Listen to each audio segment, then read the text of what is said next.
नमस्कार, आप देख रहे हैं इंडिया न्यूज का digital platform India news national और आपके साथ मैं हूं गौरव सिंह। आज एक बहुत गर्व का दिन है क्योंकि आज भारत ने एक नया गौरव हासिल किया है। ट्विटर जो कि एक एमएनसी है, उसमें भारतीय मूल के पराग अग्रवाल ने सीईओ के पद पर वो उन्हें तैनात किया गया है, जिसके बाद भारत का जो सम्मान है, जो भारत का गौरव है, वो एक बढ़ गया है काफी इंटरनेशनल लेवल पे। अगर हम वर्ल्ड की 500 बड़ी कंपनीज की बात करें, 500 एमएनसीज की बात करें, तो उसमें पराग अग्रवाल सबसे यंग सीईओ बने हैं। जी हां, सबसे कम एज के सीईओ बने हैं पराग अग्रवाल।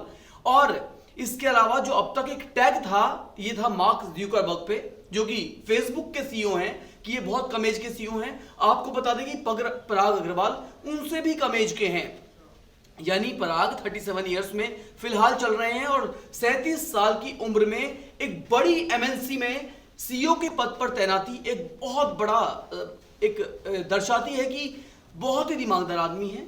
और यही वजह है कि उन्हें इतनी बड़ी एक अपॉर्चुनिटी दी है, कंपनी ने उन्हें उस लायक समझा है। इससे पहले जो जैक डॉर्सी हैं, जो अब तक ट्विटर के सीईओ हुआ करते थे, फाउंडर मेंबर भी थे, उन्होंने भी एक बहुत इमोशनल लेटर लिखा है, पराग को शुभकामनाएं दी हैं और कहा है कि अब वक्त आ चुका है कि एक बदलाव होना चाहिए, क्योंकि कहते हैं कि परिवर्तन जो है वो कुदरत का नियम है। परिवर्तन होते हैं तो बहुत सारे पॉजिटिव चेंजेस आते हैं। तो उन्होंने भी एक बहुत शुभकामनाएं दी हैं पराग को और बोला है कि अब ये बदलाव का वक्त है और मुझे पूरी उम्मीद है कि पराग अग्रवाल अपनी इस जिम्मेदारी पर, अपनी इस कसौटी पर 101% खरा उतरेंगे। अब हम पराग के बारे में कुछ और इंटरेस्टिंग बातें आपको बताते हैं कि जो पराग अग्रवाल हैं, वो एक बहुत ही मिडिल क्लास फैमिली से थे और उनका जो जन्म हुआ वो मुंबई में हुआ 1984 में। 1984 में मुंबई में जन्म हुआ। उसके बाद आईआईटी मुंबई से उन्होंने अपनी ग्रेजुएशन पूरी की और उसके बाद स्टैनफोर्ड यूनिवर्सिटी से उन्होंने डॉक्टरेट की डिग्री हासिल की है। जी हां, उन्होंने कंप्यूटर साइंस में अपनी पीएचडी कंप्लीट की, जिसके बाद वो 10 साल पहले इसी कंपनी में यानी कि ट्विटर में ही एज अ सीटीओ यानी चीफ टेक्निकल ऑफिसर के तौर पर भर्ती हुए थे। 10 साल तक उन्होंने कंपनी की सेवा की एज अ सीटीओ और अब उन्हें 10 साल के कामकाज को उनके देखते हुए उन्हें उसी कंपनी का सीईओ बना दिया गया है। बहुत बड़ी बात है, इसे कहते हैं असल मायनों में तरक्की करना। जब आप ऐसा काम करते हैं कि आपके काम से आपकी कंपनी इतनी प्रभावित हो जाती है कि जो टॉप पोजीशन होती है वो आपको मिल जाती है। इसके अलावा अगर हम बात करें पराग के और करियर की, उनके फैमिली की, तो यहां मैं आपको कुछ और इंटरेस्टिंग पहलू बताता हूं। दरअसल जो उनकी मां है वो एक स्कूल में पहले टीचर हुआ करती थी। जो उनके फादर हैं, उनके फादर भी एटॉमिक एनर्जी इंस्टीट्यूट में वो एक बड़े सीनियर पोस्ट पे थे। तो कहीं ना कहीं उनकी परवरिश कह सकते हैं आप कि एक अच्छे माहौल, अच्छी परवरिश में वो पले बड़े हैं, जिसके बाद वो उस लेवल तक पहुंच पाए हैं कि आज हर भारतीय उन पर गर्व कर रहा है। आपको बता दूं कि ये एक आम पर्सनैलिटी नहीं है।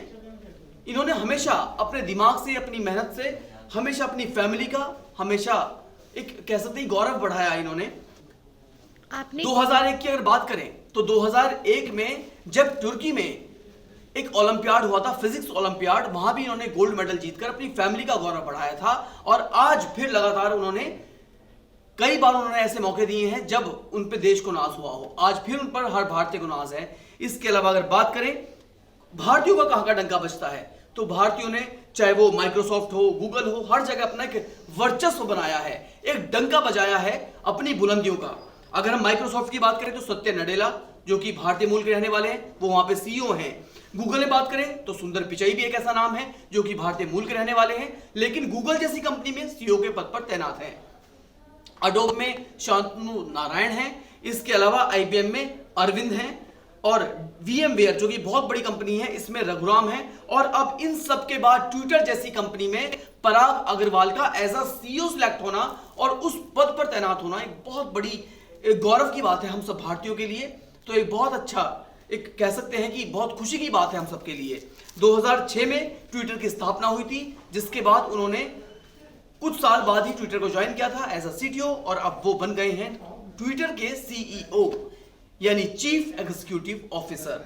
सरकार के लिए भी बहुत अच्छा कदम बताया जा रहा है, क्योंकि अभी आपको पता होगा कि पिछले साल ही ट्विटर और सरकार के बीच में काफी कुछ विवाद हुआ था, जब सरकार ने यह भी कहा था कि अगर इसी तरह ट्विटर पे सरकार के अगेंस्ट पोस्ट वायरल होते रहे तो हम ट्विटर के खिलाफ में सख्त फैसला लेना पड़ेगा।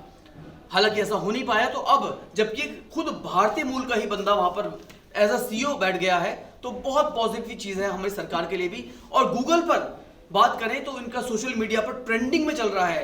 पराग अग्रवाल को हर कोई बधाई दे रहा है, जितने भी इंडियंस हैं उनकी तरफ से बधाइयों का तांता लगा है। साथ ही साथ क्योंकि एमएनसी है बहुत बड़ी और विदेशों से भी बधाइयों का तांता लगा हुआ है, और हम भी बहुत बहुत शुभकामनाएं देते हैं पराग अग्रवाल को कि हमें पूरी उम्मीद है कि जिस पोजीशन पर अब वो पहुंचे हैं जरूर जरूर वो उस पोजीशन पे खुद को अप्रूव करके जरूर दिखाएंगे।